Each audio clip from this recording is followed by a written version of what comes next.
Husband ಸ್ನಾನಕ್ಕೆ ಹೋಗಿದಾರ ಅನ್ಸುತ್ತೆ. ಇವತ್ತು ಈ ಬಟ್ಟೆ ಹಾಕೋತಾರ? ಬೇಡ.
ಗುಲಗಂಜಿ ದೋಷವು ದೋಷವು ಇರದ ಬಾಳ ಸೇರಿದೆ ಬಾಳೋ ಮಲ್ಲಿಗೆ ಹೂವ್ಯಾಕೆ ಶಿಲೆಯ ಬಾಲಿಗೆ ಅವಯಾಕೆ ಹೋಲಿಕೆ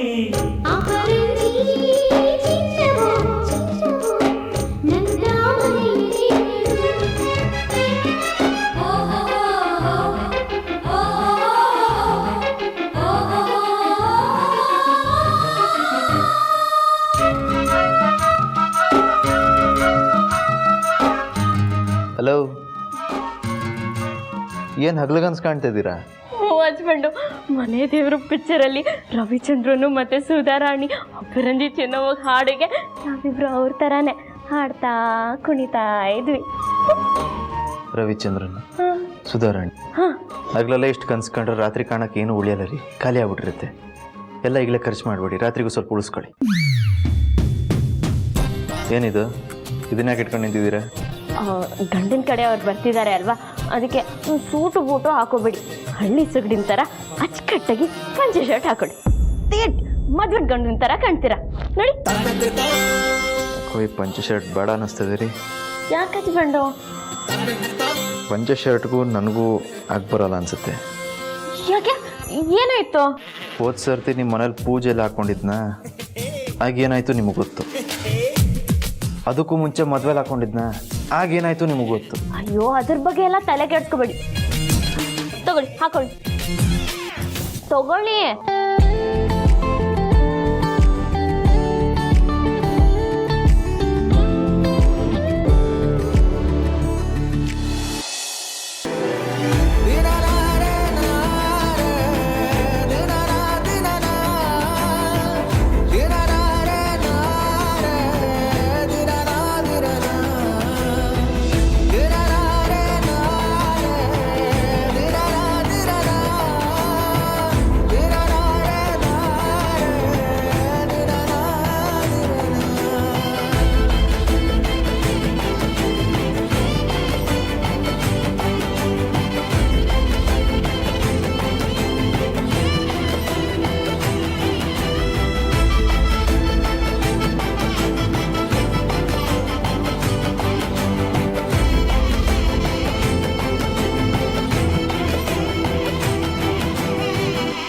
ಏನು ಹೆಂಗೆ ನೋಡ್ತಾ ಇದ್ದೀರಾ?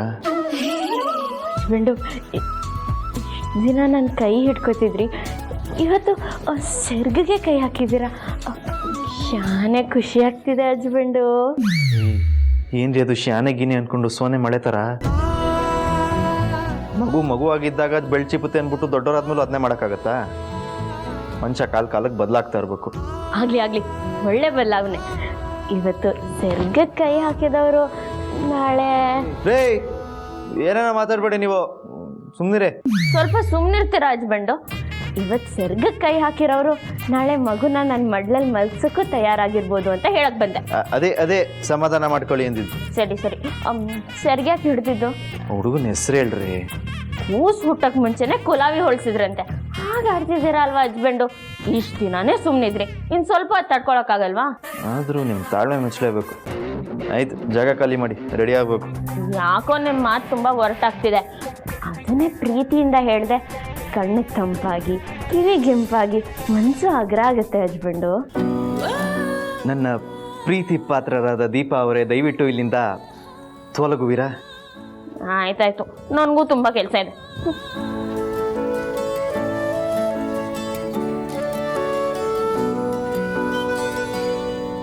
ಹಸ್ಬೆಂಡು,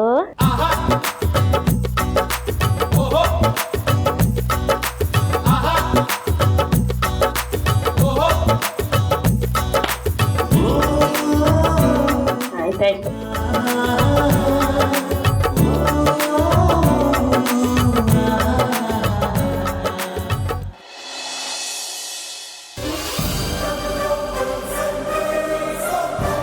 ಡ್ಯಾಡ್, ಏನಿದೆಲ್ಲ? ಬೆಳದಿಂಗಳ ಬಾಲೆ ಥರ ವಾಯ್ಸ್ ಮಾಡ್ಯುಲೇಷನ್ ಮಾಡಿಕೊಂಡು ಯಾಮಾರ್ಸಕ್ಕೆ ಬರೋದು ನಿನ್ಗೆ ಒಬ್ಬಳಿಗೆ ಅಂದ್ಕೊಂಡಿದ್ಯಾ? ನಿಮ್ಮ ಅಪ್ಪನ ಥರ ಮಾತಾಡಿ ಹೇಗೆ ನಿನ್ನ ಯಾಮಾರಿಸಿದೆ ಅಂತ ಗೊತ್ತಾಯ್ತಾ ಬೇಬಿ?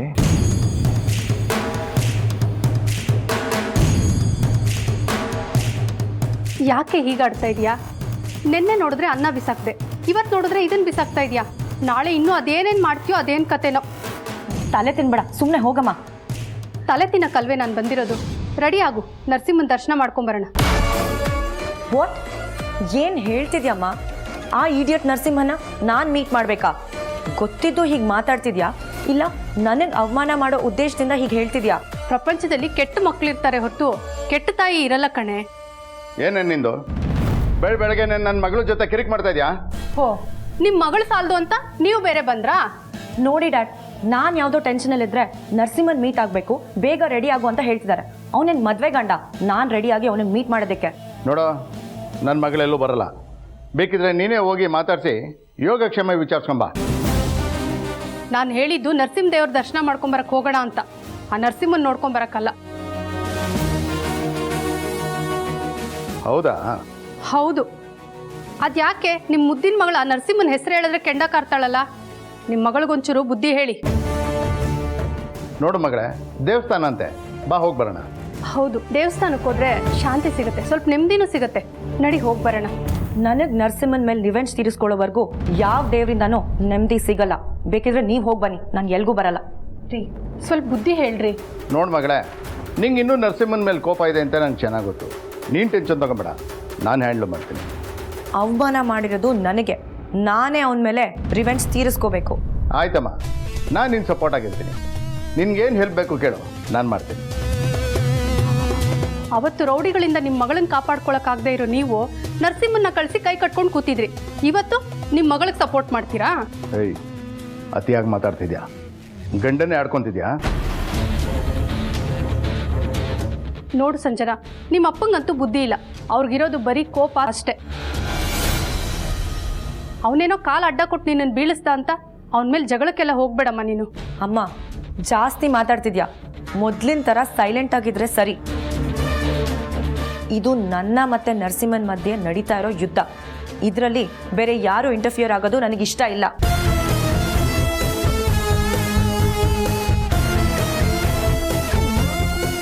ಬೇಕಿತ್ತ ನಿಂಗಿದಲ್ಲ? ಈಗೇನು, ನೀವು ದೇವಸ್ಥಾನಕ್ಕೆ ಬರ್ತಿರೋ ಇಲ್ವೋ? ಸರಿ ನಡಿ.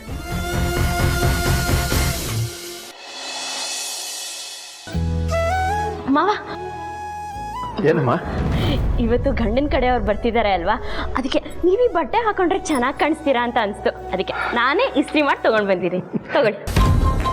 ಏನಿವಳು ಇಸ್ತ್ರಿ ಮಾಡೋದನ್ನ ಮೇಸ್ತ್ರಿ ಕೆಲಸ ಮಾಡಿದೆ ಅನ್ನೋ ರೇಂಜಿಗೆ ಹೇಳ್ತಾಳೆ. ಇದನ್ನೇ ಬಿಟ್ಟಿ ಬಿಲ್ಡಪ್ಪು ಅನ್ನೋದು. ಇರುವೆ ಬಂದರೆ ಆನೆನೇ ಹೋಯ್ತು ಅನ್ನೋ ಜಾತಿಗೆ ಸೇರಿದವಳು. ನಮ್ಮ ಸೌಂದರ್ಯ ಇವಳಿಗೆ ಸದ್ರ ಕೊಟ್ಟು ಹೀಗಾಗಿರೋದು ಎಲ್ಲ ನನ್ನ ಕರ್ಮ. ನೀನು ಹೇಳಿದ್ಮೇಲೆ ಮುಗಿತಮ್ಮ, ನಾನು ಇದನ್ನೇ ಹಾಕೋತೀನಿ. ಅಣ್ಣ, ಹೇಗೆ ಕಾಣ್ತಿದ್ದೀನಿ ಅಣ್ಣ?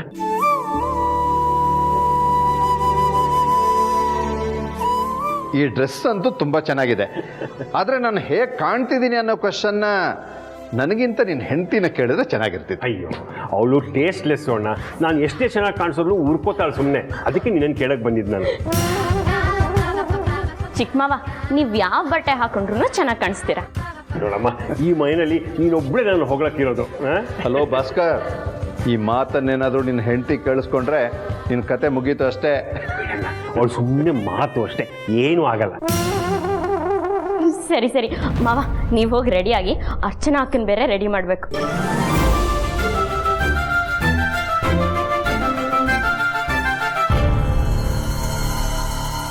ಚಾಕ್ರಿ ಮಾಡೋದೇ ಆಗೋಯ್ತು.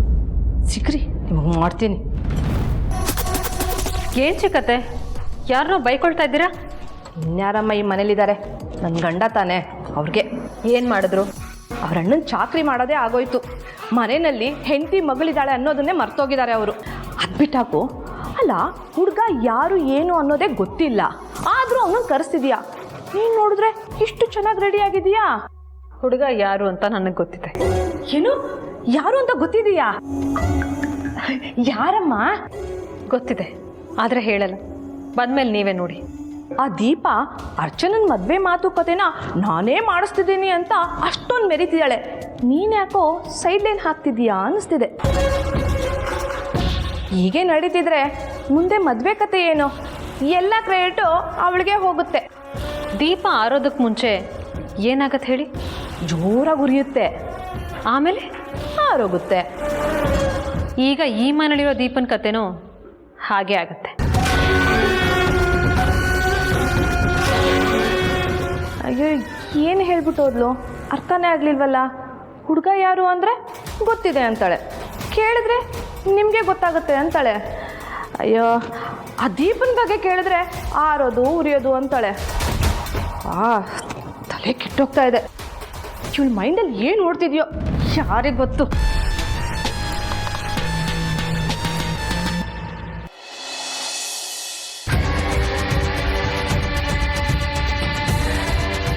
ರ್ಯಾಂಪಲ್ಲಿ ಕ್ಯಾಟ್ ವಾಕ್ ಮಾಡೋ ಥರ ಇರೋ ಆ ಕವನ ನನ್ನ ಜೊತೆ ಇವತ್ತು ಕವಿತೆ ಹಾಡೋದಕ್ಕೆ ನಮ್ಮ ಮನೆಗೆ ಬರ್ತಾ ಇದ್ದಾಳೆ. ಆದರೆ ಇಲ್ಲಿ ನನ್ನ ಪಾಲಿಗೆ ವಿಲನ್ ಆಗಿರೋ ರೂಪ ಒಕ್ಕರ್ಸ್ಕೊಂಡಿದ್ದಾಳಲ್ಲ, ಅವಳು ನಮ್ಮ ಮನೆಯಿಂದ ಆಚೆ ಕಳ್ಸೋದಕ್ಕೆ ಏನು ಮಾಡಲಿ?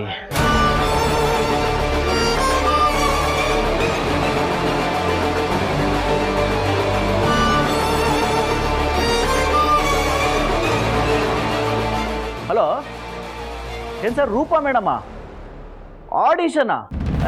ರೇ, ಅದಕ್ಕೆಲ್ಲ ನಮ್ಮ ಮೇಡಮ್ ಬರಲ್ಲ ಕಣ್ರಿ. ರೇ, ಅವ್ರ ಬಗ್ಗೆ ನಿಮ್ಗೇನ್ರಿ ಗೊತ್ತು? ಹಾಂ, ಆಲ್ರೆಡಿ ಹೆಸರು ಹಿಡಿದಿರೋ ಸಿನಿಮಾಗೆ ಹೀರೋನಾಗಿ ಆ್ಯಕ್ಟ್ ಮಾಡಿದಾರೆ ಅವರು.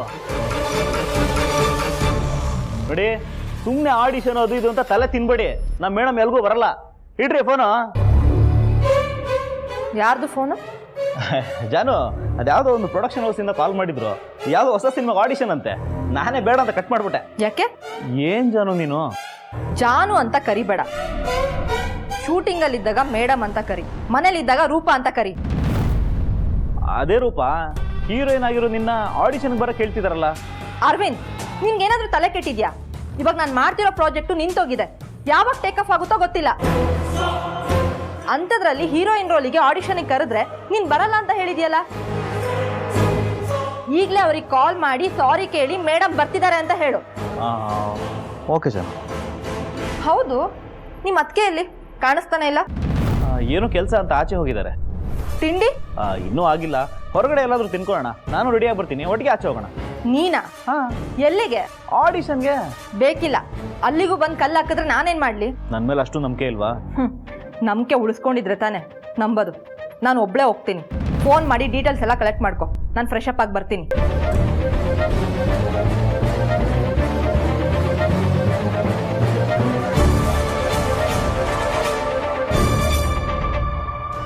ಜಾನು, ನನಗೂ ಅದೇ ಬೇಕಾಗಿದ್ದು. ನೀನು ಆ್ಯಕ್ಟಿಂಗಲ್ಲಿ ಡಿಗ್ರಿ ಮಾಡಿದಿದ್ರೆ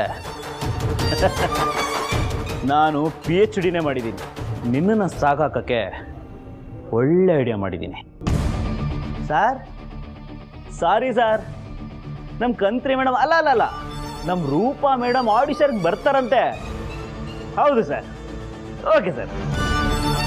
ಜಾನು, ಅವ್ರಿಗೆ ಕಾಲ್ ಮಾಡಿ ನೀನು ಹೋಗ್ತಿದ್ಯಾ ಅಂತ ಹೇಳಿದ್ದೀನಿ. ಹೋಟೆಲ್ ಅಡ್ರೆಸ್ ಕಳಿಸ್ತೀನಿ ಅಂತ ಹೇಳಿದ್ದಾರೆ.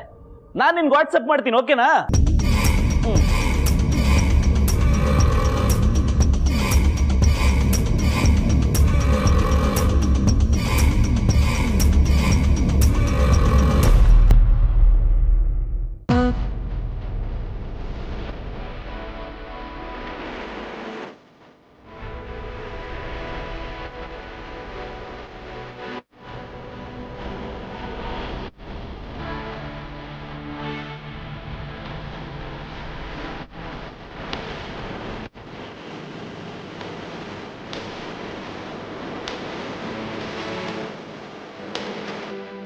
ನಿಮ್ಮ ಮೇಲೆ ಯಾರ ಕೆಟ್ಟ ದೃಷ್ಟಿನೂ ಬೀಳದೆ ಇರಲಿ.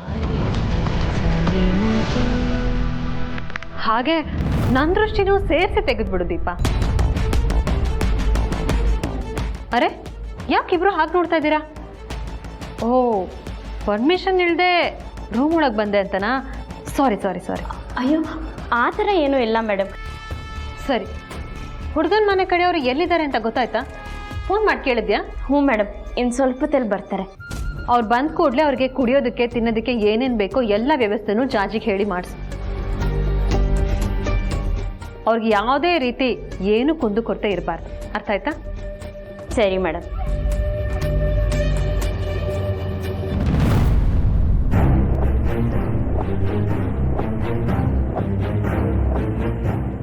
ಯಾಕಕ್ಕ ಇಷ್ಟೊತ್ತು ಖುಷಿಯಾಗಿದ್ದವರು ಏನೋ ಯೋಚನೆ ಮಾಡ್ತಿದ್ದೀರಾ? ಚಿರು ಅದಕ್ಕೆ ನಡ್ಕೊಳ್ತಿರೋದು ನೋಡ್ತಿದ್ರೆ ರಾಹುಲ್ ಬಂದಾಗ ಮತ್ತೆ ಲಾಸ್ಟ್ ಟೈಮ್ ಥರನೇ ಎಲ್ಲಿ ಇವತ್ತು ಎಡ್ವರ್ಟ್ ಮಾಡ್ತಾರೋ ಅಂತ ಅನ್ನಿಸ್ತಿದೆ ನನಗೆ. ನಾನು ಹಳೆ ರಾಹುಲ್ನೇ ಲವ್ ಮಾಡ್ತಿದ್ದೀನಿ ಅನ್ನೋದಾಗಲಿ, ಅವನೇ ಬರ್ತಿರೋದು ಅನ್ನೋ ಸತ್ಯ ಆಗಲಿ ಅವ್ರಿಗೆ ಚೆನ್ನಾಗಿ ಗೊತ್ತಿದೆ. ಆದರೂ ಅದು ಹೇಗಿಷ್ಟು ಆರಾಮಾಗಿದ್ದಾರೆ ಅಂತ ನನಗೆ ಗೊತ್ತಾಗ್ತಿಲ್ಲ. ರಾಹುಲ್ ಅಣ್ಣನ ಒಳ್ಳೆತನದ ಬಗ್ಗೆ ಚಿರು ಅವರು ಮತ್ತು ಮಾವ ಒಪ್ಕೋತಾರೆ ಅನ್ನೋ ನಂಬಿಕೆ ಅವ್ರಿಗೂ ಬಂದಿರಬೇಕು. ಅದಕ್ಕೆ ಮತ್ತೆ ಈ ವಿಚಾರದಲ್ಲಿ ಗಲಾಟೆ ಮಾಡೋದು ಬೇಡ ಅಂತ ಅನಿಸಿರ್ಬೇಕು. ಹಾಗಂತೀಯ?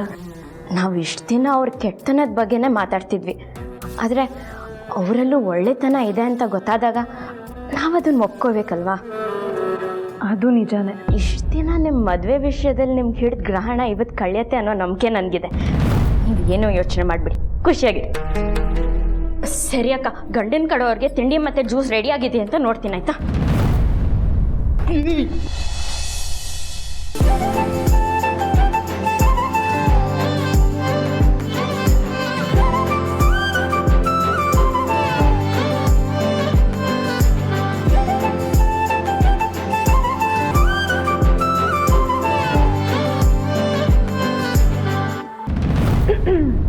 ರೊಮ್ಯಾನ್ಸ್ ಆಯ್ತಾ ನಿಮ್ಮದು? ಏನೇ ಮಾತಾಡ್ತಾ ಇದೆಯಾ? ನಾನು ಇವ್ರ ಜೊತೆ ರೊಮ್ಯಾನ್ಸ್ ಮಾಡ್ತೀನಿ. ಓ ಅಕ್ಕ, ಹಂಗಂದ್ರೆ ಏನು? ಅಂದರೆ ಪ್ರೀತಿ, ಪ್ರೇಮ, ಪ್ರಣಯ ಅಂತ. ಹೌದು ಹೌದು ಅಕ್ಕ, ಇತ್ತೀಚೆಗೆ ಯಾಕೋ ನಮ್ಮ ಹಸ್ಬೆಂಡು ಅದನ್ನೆಲ್ಲ ತುಂಬ ಜಾಸ್ತಿ ಮಾಡ್ತಿದ್ದಾರೆ. ಆದರೂ ನಂಗೆ ಅದರಿಂದ ಖುಷಿ ಆಗ್ತಿದೆ. ಏನ್ರಿ ಬಂದಿರೋದು ನಿಮಗೆ? ಬೈಕ್ ಬಂದಾಗೆ ಮಾತಾಡ್ತಿರಲ್ಲ. ನಾನು ಯಾವಾಗಲೂ ನಿಮ್ಮ ಜೊತೆ ರೊಮ್ಯಾನ್ಸ್ ಮಾಡಿದ್ದೀನಿ? ನೀವು ಹೋಗ್ಲಿ ಪಾಪ ಬೀಳ್ತಾ ಇದ್ದೀರಾ ಅಂತ ಇಟ್ಕೊಳಕ್ಕೆ ಬಂದರೆ ಬೈಕ್ ಬಂದಂಗೆ ಮಾತಾಡ್ತೀರಾ? ಈಗಿನ ಕಾಲದಲ್ಲಿ ಅಯ್ಯ ಪಾಪ ಅಂದರೆ ಪಾಪ ಸುತ್ಕೊಳುತ್ತಂತೆ. ಇವತ್ತು ಗೊತ್ತಾಯ್ತು ನನಗೆ. ಇನ್ನು ಮುಂದೆ ನಿಮ್ಮ ಬಗ್ಗೆ ತಲೆನೇ ಕೆಡ್ಸ್ಕೊಳ್ಳಲ್ಲ ರೀ.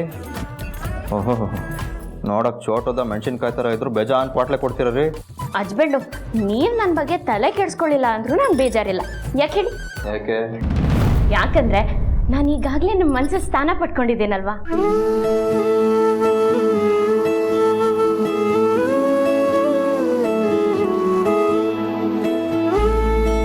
ನೀನು ದೀಪನ ಹಿಡ್ಕೊಂಡಿದ್ನ ನಾನು ರೊಮ್ಯಾನ್ಸ್ ಅನ್ಲಿಲ್ಲ ಚಿರು. ಹಿಡ್ಕೊಂಡಾದ್ಮೇಲೆ ಒಬ್ರನ್ನೊಬ್ರು ಕಣ್ಮಿಟ್ಟಕಿಸ್ತೆ ನೋಡ್ತಿದ್ರಲ್ಲ, ಅದನ್ನ ರೊಮ್ಯಾನ್ಸ್ ಅಂದಿದ್ದು. ಮೈಕೈ ಮುಡ್ತೆ ಮನ್ಸಲ್ಲೇ ಪ್ರೀತಿ ಮಾಡೋ ಪ್ರೇಮಿಗಳು ಕಮ್ಮಿ ಆಗಿರೋ ಈ ಜನ್ರೇಷನಲ್ಲಿ ಬರೀ ಲುಕ್ಕಲ್ಲೇ ರೊಮ್ಯಾನ್ಸ್ ಮಾಡೋ ಈ ನಿಮ್ಮ ಜೋಡಿಗೆ best couple of the year ಅನ್ನೋ ಅವಾರ್ಡ್ನ ಕೊಡಬೇಕು. ನೀನು ಹೊಗಳುತ್ತಾ ಇದೆಯೋ, ಬೈತಾ ಇದೆಯೋ, ಕಾಲೆಳಿತಾ ಇದೆಯೋ ಒಂದೂ ಗೊತ್ತಾಗ್ತದೆ. ಹೋಗ್ಲಿ, ಏನಾರು ಅನ್ಕೋ. ಇವತ್ತು ನೀನು ಏನಂದ್ರು ಊಫಿ ಮಾಫಿ. ಕಾಫಿ ಕುಡ್ದಷ್ಟೇ ಸಂತೋಷ ಆಯ್ತು ನಿನ್ನ ಮಾತನ್ನು ಕೇಳಿ. ಆದರೆ ಇವತ್ತೆಲ್ಲ ಸುಮ್ಮನೆ ಇದ್ದು ನಾಳೆ ಮತ್ತೆ ಇದೇ ವಿಷಯಕ್ಕೆ ಎತ್ತಿ ರಿವೆಂಜ್ ತಗೋಬೇಕು ಅಂತ ಏನಾದರೂ ಇದೆಯಾ? ಮೈಕ್ ಇರೋ ಕಡೆ ಮಾತಿರಂಗೆ ಈ ಮೈಕ್ ರಾಣಿ ಇರೋ ಕಡೆ ಮಾತಕ್ಕೆ ಬರ ಇರಲ್ಲ ಅನ್ನೋದು ಪ್ರೂವ್ ಆಗೈತೆ ಕಣೆ ನಿನ್ನ ವಿಚಾರದಲ್ಲಿ. ಹಂಗಂದ್ರೆ ನಮ್ಮ ದೀಪನ ಮೈಕ್ ರಾಣಿ ಅಂತಿದ್ಯಾ? ಇನ್ನೇನು ಮತ್ತೆ, ಇಷ್ಟು ದಿನ ಮಾತಾಡಿದ್ರೆ ಎಲ್ಲಿ ಮುತ್ತಿದ್ರು ಬಿಡುತ್ತೋ ಅನ್ನಂಗಿದ್ದೆ ನೀನು. ಈಗ ಇವ್ರು ಸವಾಸ ಮಾಡಿ ಯಾವ ರೇಂಜಿಗೆ ಮಾತಾಡ್ತಾ ಇದೆಯಾ ನೋಡು. ಹೌದು ಹಸ್ಬೆಂಡು, ಅದೇನೋ ಹೇಳ್ತಾರಲ್ವಾ, ಈಗಿನ ಕಾಲದಲ್ಲಿ ಮಗು ಹತ್ರನೇ ಅಮ್ಮ ಹಾಲು ಕುಡಿಸೋದು ಅಂತ. ಅಲ್ಲಿಗೆ ಮಾತಾಡೋದು ಎಷ್ಟು ಮುಖ್ಯ ಅಂತ ಗೊತ್ತಾಯ್ತಾ? ಇಲ್ಲಿಗೆ ಈ ವಿಚಾರವನ್ನು ಮುಕ್ತಾಯಗೊಳಿಸೋಣ. ಆಯ್ತು ಹಸ್ಬೆಂಡು. ಸಮ್ಮತಿ ನೀಡಿದ್ದಕ್ಕಾಗಿ ತುಂಬ ಹೃದಯದ ಧನ್ಯವಾದಗಳು. ಹಾಗೆ ನಿಮ್ಗೊಂದು ದೊಡ್ಡ ನಮಸ್ಕಾರ. ಸೈಡ್ಗೆ ಬನ್ನಿ. ಅಕ್ಕ, ಇತ್ತೀಚೆಗೆ ಇತ್ತೀಚೆಗೆ ಯಾಕೋ ನನ್ನ ಹಸ್ಬೆಂಡ್ಗೆ ಕೈ ಹಿಡಿಯೋ ಅಭ್ಯಾಸ ಜಾಸ್ತಿ ಆಗಿದೆ. ಅಮ್ಮ ಜಾಜಕ ಬಂದೆ. ಪಾಪ ಚಿಕ್ಕಣ್ಣ, ಯಾಕೆ ಅವಳಿಗೆ ಹೆದರ್ಸ್ ಕಳಿಸ್ದೆ? ಸುಮ್ಮನೆ ರಚ್ಚು ಗುಬ್ಬಚ್ಚಿ ಥರ ಪಾಪಚ್ಚಿ ಅನ್ಬೇಡ ಅವ್ರನ್ನ. ಇಷ್ಟು ದಿನ ಆದ್ಮೇಲೆ ನಿನ್ನ ಮುದ್ದಾದ ಮುಖದಲ್ಲಿ ನಗು ನೋಡ್ತಾ ಇದ್ದೀನಿ, ಮದುವೆ ಹೆಣ್ಣನ ಕಳೆ ನೋಡ್ತಾ ಇದ್ದೀನಿ. ತುಂಬ ಖುಷಿ ಆಗ್ತಿದೆ ಕಣೆ. ಹಾಗೆ ನೀನು ಇಷ್ಟಪಟ್ಟಿರೋ ಹುಡುಗನ ಜೊತೆ ನೀನು ಮದುವೆ ಆಗ್ತಿದೆಯಲ್ಲ, ಅದು ಇನ್ನೂ ಖುಷಿ. ಒಳ್ಳೇದಾಗಲಿ, ಆದಷ್ಟು ಬೇಗ ಮದುವೆ ಫಿಕ್ಸ್ ಆಗಿ. Thank you.